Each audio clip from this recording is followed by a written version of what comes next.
نحمده ونصلي على رسوله الكريم. الحمد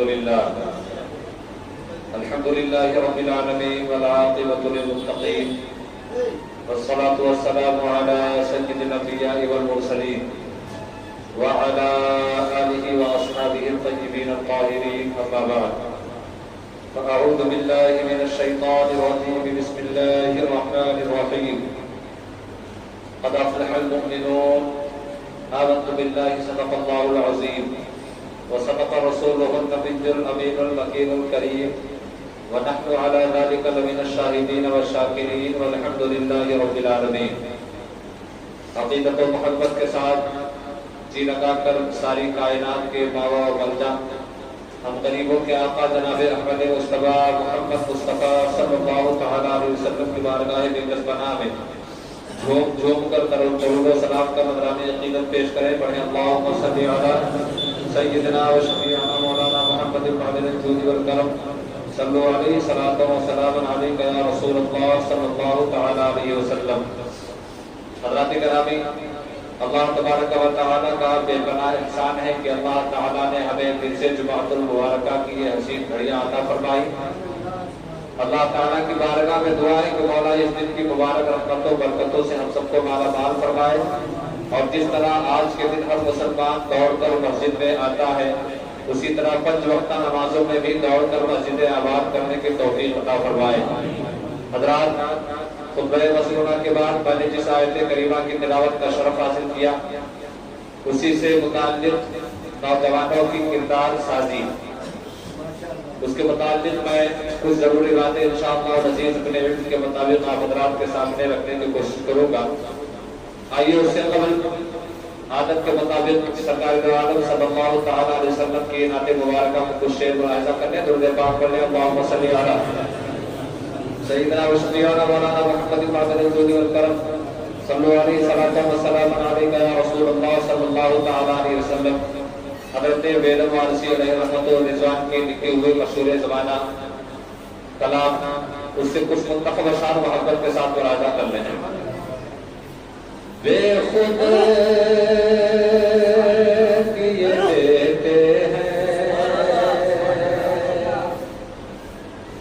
بے خود کیے دیتے ہیں، بے خود کیے دیتے ہیں، انداز ہے جوانہ بے خود کیے دیتے ہیں، انداز ہے جوانہ آدل میں تجھے رکھ لو، آدل میں تجھے رکھ لو، اے جلوہ جانانا آدل میں تجھے رکھ لو. اتنا تو کرم کرنا اے چشم کریمانہ، اتنا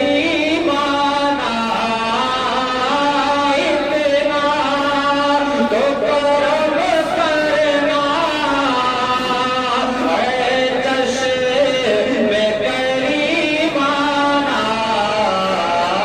جب جان لبوں پر ہو، جب جان لبوں پر ہو، تم سامنے آ جانا، جب جان لبوں پر ہو،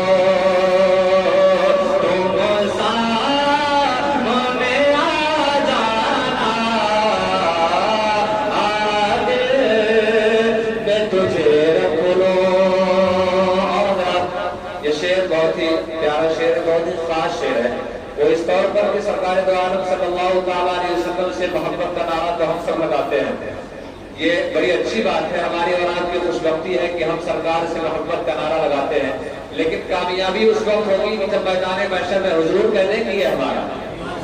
آج تو ہم نعرہ لگائیں کہ ہم حضور کے ہیں، کامیاب انسان اس وقت ہوگا جب نبی کہنے کی ہے ہمارا. تو آئیے محبت کے ساتھ اسی امید کے ساتھ اور اسی دل کی کیفیت کے ساتھ یہ شعر مراجعہ کرنے کہے یا رسول اللہ دل میں تجھے رکھ لوں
وقت کی بہت کمی ہے.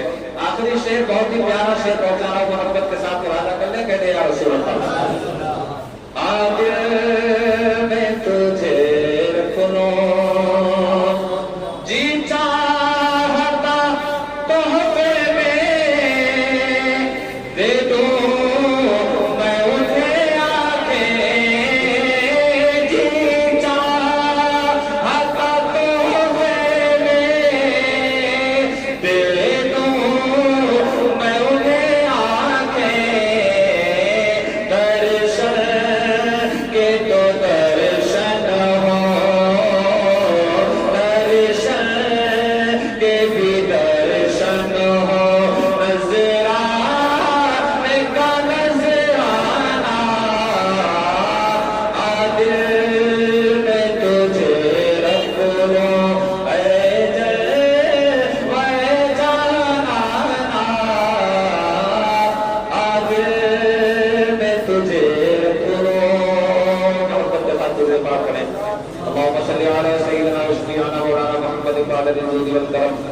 صلی اللہ علیہ وسلم علیکہ یا رسول اللہ صلی اللہ تعالی علیہ وسلم. حضرات گرامی، آج میں نے ارادہ کیا ہے کہ نوجوان نسلوں کی کردار سازی کس طرح کی جائے، کیا اقدامات کیے جائیں جس سے ہمارے آنے والی نسلیں نوجوان نسل جو ہے وہ اخلاقی طور پر اپنے زندگیوں کو اچھا بنا سکے اور اسلامی شریعت کے مطابق اپنی زندگیوں کو چلا سکے. سب سے پہلے ہمیں کردار کے بارے میں سمجھنا ہوگا کہ کردار ایک لفظ ہے، اس کا معنی کیا ہے. کردار کے معنی ہوتے ہیں طریقہ، طور، روش، چال چلن.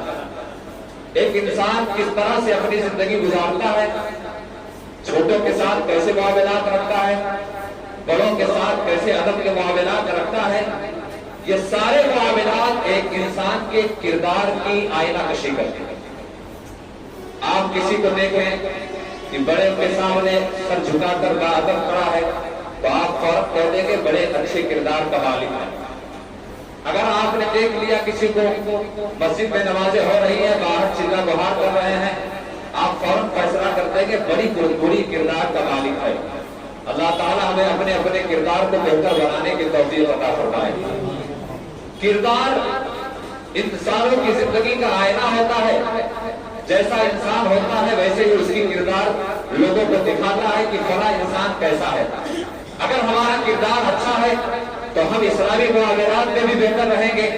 اگر ہمارا کردار اور طور طریقہ اچھا ہے تو ہم اخلاقی معاملات میں بھی اچھا رہیں گے. اگر ہمارا کردار بہترین ہے تو ہم اپنے ماں باپ کے ساتھ بھی حسن سلوک کریں گے.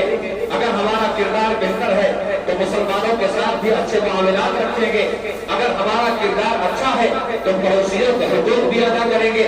اگر ہمارا کردار اچھا ہے تو ہمیں کسی کو بتانے کی ضرورت نہیں ہے کہ یہ کس کی اولاد ہے، کس کا بیٹا ہے، کس قوم سے تعلق رکھتا ہے. خدا کی قسم انسان کا کردار ہی سب کچھ اعلان کر دیتا ہے. کردار اچھا ہے پتا چل جائے گا قوم مسلم کا شہزادہ ہے. کردار اچھا ہے پتا چل جائے گا فلاں باپ کی اولاد ہے. کردار اچھا ہے فلاں مسلک سے تعلق رکھتا ہے. کردار اچھا ہے تو لوگ اسے یہاں بھی اچھا کہیں گے اور انشاءاللہ العزیز مرنے کے بعد قبر بھی اس کی رہنمائی کرے گی اور اس پر پھولوں کی بارش کیا کرے گی۔ حضرات، یہ نوجوان نسل جو ہوتی ہے اور یہ خصوصیت کے ساتھ جو بچے آج کے ہمارے دور کے ہوتے ہیں، یہ ہمارے آنے والی نسل اور ہماری یہ روشن مستقبل ہوتی ہے۔ آج اگر ہم نے اپنے بچوں کو سدھار لیا، بچوں کے کردار کو بہتر کر لیا، تو انشاءاللہ العزیز آئندہ جو زمانہ آئے گا وہ انشاءاللہ روشن مستقبل ہوگا۔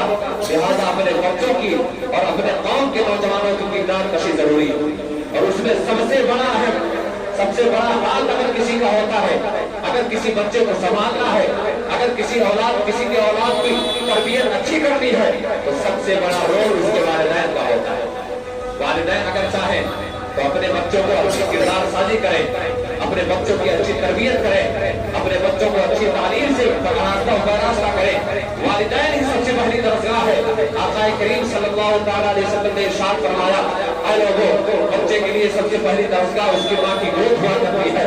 اگر ماں کی گود صحیح ہے، ماں کی گود کا ہی نتیجہ تھا کہ حضرت خاتون جنت فاطمہ الزہرا چلا کرتی تو قرآن پڑھا کرتی تھی، کام کیا کرتی تو قرآن کی تلاوت کیا کرتی تھی۔ سجدے کا عالم یہ تھا کہ خاتون جنت ایک سجدہ کرتی، رات ختم ہو جاتی، عرض کرتی مولا خاتون کو اتنی بڑی آگ لگا کر دے، خاتون جنت کم از کم 2 سجدے تو کر سکے۔ خاتون جنت کی ایک ہی سجدے میں رات ہوا کرتی تھی۔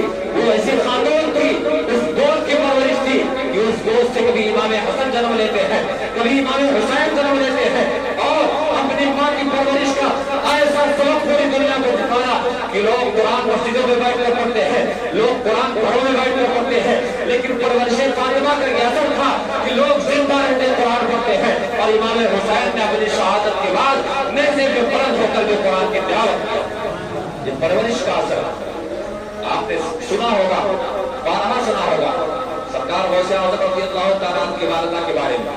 سرکار غوث اعظم رضی اللہ تعالیٰ عنہ کو جب بسم اللہ خوانی شریف کے لیے استاذ کے بعد لے جایا گیا، استاد نے کہا بیٹے پڑھو بسم اللہ الرحمن الرحیم۔ سرکار غوث اعظم نے پڑھا بسم اللہ الرحمن الرحیم، الحمدللہ رب العالمین الرحمن الرحیم مالک یوم الدین۔ سورہ فاتحہ ختم، سورہ بقرہ شریف شروع کر دیا۔ استاد نے صرف کہا تھا پڑھو بیٹا بسم اللہ الرحمن الرحیم، لیکن سرکار غوث اعظم کی عظمت دیکھیں اور آپ کی ماں کی تربیت کا اثر دیکھیں۔ بچہ پیٹ میں تھا، ماں قرآن کی تلاوت کیا کرتی تھی، اس کا اثر دیکھیں۔ سرکار غوث پاک نے سورہ فاتحہ پڑھ دیا، استاد حیران ہے۔ سورہ بقرہ شریف پڑھ دیا، استاد حیران ہے۔ سورہ آل عمران شریف پڑھ کے مکمل کر دیا، استاد حیران ہے کہ آخر یہ بچہ بسم اللہ خوانی کے لیے آیا تھا۔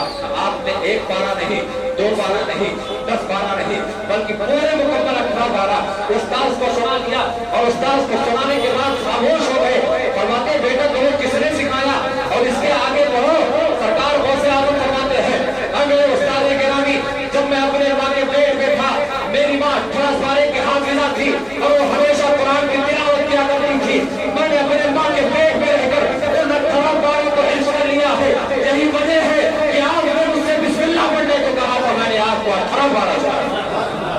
مائیں جب دوران حمل قرآن کی تلاوت کرنے والی ہوگی، بیٹا تب قاری پیدا ہوتا ہے۔ مائیں جب دوران حمل نماز کی ادا پابندی کرنے والی ہوگی، بیٹے اولاد تب نمازی پیدا ہوتے ہیں۔ اور آج ہماری بیٹیوں کا حال یہ ہے، آج ہماری بہنوں کا حال یہ ہے کہ آج حمل سے ہے، لیکن ٹی وی کا ایک بھی سیریل ان سے چھوٹنے نہ پائے، پڑوسیوں کی ایک بھی برائی ان سے چھوٹنے نہ پائے۔ ساس اور سسر کی عزت کو پامال کرنے والی ہماری بیٹیاں ہیں، آج اپنے گھروں کو توڑنے والی ہماری بیٹیاں ہیں۔ آج جو اپنا رول ماڈل بناتی تو ہے، لیکن سیدہ طیبہ طاہرہ خاتون جنت کو نہیں بناتی ہے، بلکہ کسی فلمی ستارے کو اپنا رول ماڈل بناتی ہے۔ آج وہ گانوں کو سن کر اپنے دل کو بہلایا کرتی ہے۔ ہونا تو یہ چاہیے تھا کہ جب حمل سے ہوتی تو نعت نبی پڑھا کرتی، تب بیٹا حسام بن ثابت کا چاہنے والا پیدا ہوتا۔ ہونا تو یہ چاہیے تھا جب حمل سے تھی تو قرآن کی تلاوت کرتی، تب بیٹا عثمان غنی کا ماننے والا پیدا ہوتا۔ ہونا تو یہ چاہیے تھا کہ جب حمل سے تھی تو سرکار غوث اعظم کے واقعات کو پڑھا کرتی، تب جا کے غوث اعظم کا غلام پیدا ہوتا۔ ہونا تو یہ چاہیے تھا کہ ماں جب حمل سے ہو تو بزرگان دین کے واقعات کا تذکرہ پڑھا اور سنا کرے، تب بیٹے غوث اعظم کے غلام پیدا ہوں گے، تب بیٹے سرکار خواجہ غریب نواز کے غلام پیدا ہوں گے۔ ضرورت ہے ہمیں اپنے آپ کو بدلنے کی۔ آج پوری دنیا ہمارے کردار پر انگلیاں اٹھا رہی ہے. آج پوری دنیا میں مسلمانوں کی کردار کشی کی جا رہی ہے. ہر طرف کہیں کسی نام سے ہماری کردار کا مذاق اڑایا جا رہا ہے, کبھی کسی دوسرے معاملے سے ہماری کردار کا مذاق اڑایا جا رہا ہے. مسلمانوں جاگو, اب نہ جاگو گے تب تک جاؤ گے. خواہ غفلت سے جاگ جاؤ, کب تک مسلمان تم خواہ غفلت میں سو گے. خدا کی قسم ایسے ہی ایسا نہ ہو جائے تم سوتے رہ جاؤ, موت کا منادی آ جائے تمہیں نیتا دے دے, فرشتہ آ کر تمہاری روح کو قبض کر لے, قبر میں تمہیں اتار دیا جائے گا. وہ قبر جس کے اندھیرے کا عالم یہ ہوگا کہ آپ کی نگاہیں, آپ جہاں زندگی میں اندھیرے کمرے میں بند ہو جاؤ تو آپ کی روح طرف اٹھتی ہے. یہاں پر تو زندگی میں آپ کے پاس لائٹ اور روشنی آنے کا خیال اور وہم بھی ہوتا ہے, لیکن خدا کی قسم اس قبر میں نہ کوئی اندھیرا ہوگا, کوئی روشنی ہوگی, نہ کوئی کھڑکی ہوگی, نہ کوئی دریچہ ہوگا, وہاں اندھیرا ہی اندھیرا ہوگا. اس قبر کے اندھیر کوٹری میں جب آپ خواب غفلت سے بغیر جاگے ہوئے پہنچ جاؤ گے, فرشتے آ کر سوال کریں گے بندے بتا تیرا رب کون ہے, تم نے تو زندگی میں رب اور رب کے احکامات کو بھلا دیا ہے, کیا جواب دے گا کہ میرا رب کون ہے. آج دنیا میں تم نمازوں سے بھاگ رہے ہو, رب کا فرمان پر نماز پڑھنا, قبر میں کیا جواب دو گے کہ میرا رب اللہ ہے. آج اللہ نے حکم دیا تھا مسلمانوں کے ساتھ اچھے معاملات رکھنا, آج مسلمان کا دشمن ہو گیا ہے, قبر میں کیا جواب دو گے کہ میرا رب اللہ ہے. آج اللہ نے کیسے کیسے احکامات ہم پر نازل کیے تھے, لیکن ہم ایک مسلمان ہونے کے ناطے سارے احکامات کو پسے پردہ ڈال کر قبر میں کیا جواب دیں گے کہ ہمارا رب اللہ ہے. سوچا آپ نے کبھی؟ آپ بس اس گمان میں ہے کہ ہم مسلمان ہیں, بخش دیے جائیں گے.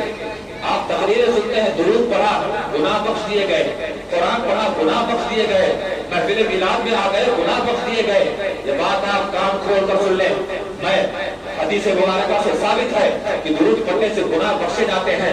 رمضان المبارک کے روزے رکھنے سے, بلکہ رمضان المبارک میں گناہگار کے گناہ بخشے جاتے ہیں, اچھے اعمال کرنے سے گناہ بخشے جاتے ہیں. مگر یاد رکھنا صرف اور صرف گناہ صغیرہ کی بات کی جاتی ہے, گناہ کبیرہ بغیر توبہ کے بعد ہو ہی نہیں سکتے. اور آج اپنے گریبان میں ذرا دھیان کر دیکھیں کہ ہم دن بھر میں کتنے گناہ کبیرہ کرتے ہیں. ایک مسلمان کا دل دکھانا سب سے بڑا گناہ. کون سے مسلمان کا دل جس کے دل کے بارے میں اللہ کے حبیب نے فرمایا خانہ کعبہ اس کائنات میں تجھ سے بھی زیادہ کوئی چیز افضل ہے. خانہ کعبہ نے عرض کیا حضور مجھے تو اللہ تعالیٰ نے اپنی نشانی بنا کر دنیا میں بھیجا, مجھے تمام پیغمبروں نے آباد کیا, پوری دنیا کا قبلہ میں ہوں, پوری دنیا مجھ تک آنے کے لیے ترستی ہے, مجھے سب سے افضل جگہ مانا جاتا ہے, آخر وہ کیا چیز ہے جو مجھ سے بھی افضل ہے.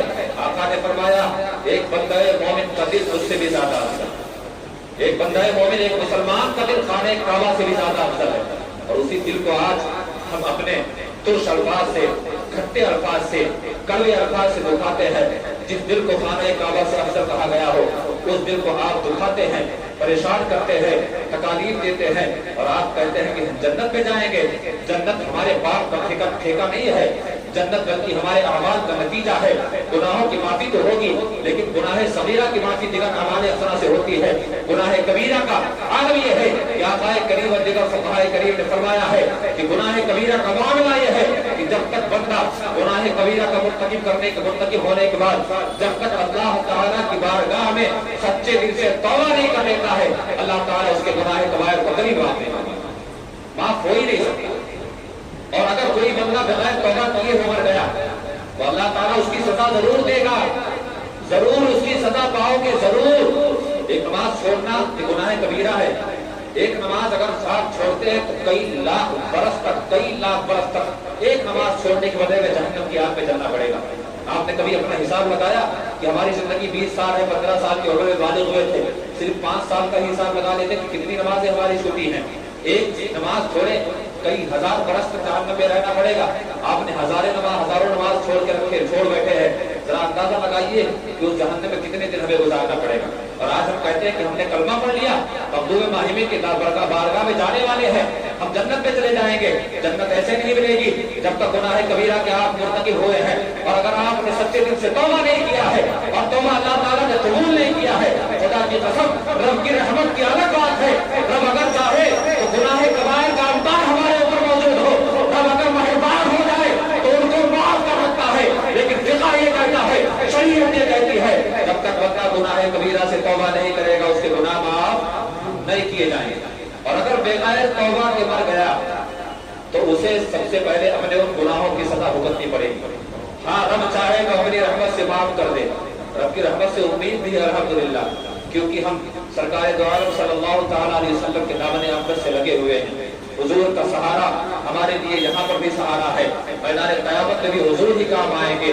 دکھائی جائے گی محشر میں شان محبوبی، دکھائی جائے گی محشر میں شان محبوبی۔ اللہ کے حبیب صلی اللہ تعالیٰ علیہ وسلم کا ہمیں دنیا میں بھی سہارا ہے، آخرت میں بھی سہارا ہے، لیکن ہمارے اعمال کا جائزہ ہمیں لینا ہوگا، اور خصوصیت کے ساتھ ہمیں اپنا آنے والا معاشرہ، اب تو حالات اتنے خراب ہو چکے ہیں کہ اگر ہم چاہت بھی لیں تو ایسے حالات کو سدھارنے کی کوشش ہی کر سکتے ہیں۔ اللہ مالک ہے کہ اللہ ہمیں سدھارنے کی توفیق عطا فرمائے، لیکن اگر ہم یہ چاہتے ہیں کہ آنے والا زمانہ اچھا ہو، آنے والے دن اچھے ہوں، تو ہمیں اپنے ابھی سے اپنے نوجوانوں کی تربیت کاری کرنی ہوگی، ان کے تعلیم و تربیت پر دھیان لگانا ہوگا، اور تعلیم و تربیت کا سب سے اہم حصہ اساتذہ ہوتے ہیں۔ اساتذہ زندگی کو ہی نہیں سدھارتے ہیں بلکہ روح کی تزکیہ بھی کرتے ہیں۔